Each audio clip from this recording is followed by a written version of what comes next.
রাজধানীর বাজারে কি স্বস্তি ফিরেছে? উত্তর হলো না, বরং ডিমের দাম আবারও বেড়েছে, আর মাছের বাজারেও কমেনি চাপ। রাজধানীর বিভিন্ন বাজার ঘুরে দেখা গেছে এক সপ্তাহের ব্যবধানে ডিমের দাম ডজনে 10 থেকে 15 টাকা বেড়েছে। বর্তমানে ব্রাউন ডিম বিক্রি হচ্ছে 130 টাকা, আর সাদা ডিম 120 টাকা ডজনে। গত সপ্তাহে এই দাম ছিল 110 থেকে 115 টাকার মধ্যে। RICL TMX, যুগের পর যুগ স্থাপনা থাকে মজবুত। এদিকে গরুর মাংসের দাম কেজিতে 750 থেকে 800 টাকা, খাসির মাংস বিক্রি হচ্ছে 1100 থেকে 1200 টাকায়, ব্রয়লার মুরগির কেজি 180 থেকে 190 টাকা এবং সোনালী মুরগি 330 টাকা।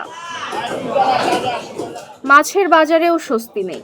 বড় রুই, চিংড়ি, ট্যাংরা, ভেটকি, শোল সহ বেশিরভাগ মাছের দামই আগের মতোই চড়া। সবচেয়ে বেশি দামে বিক্রি হচ্ছে ইলিশ।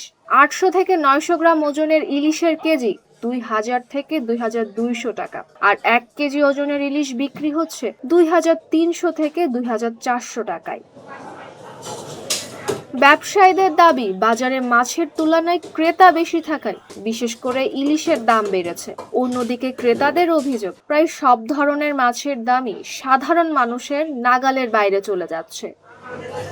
Desk report, Dhaka post.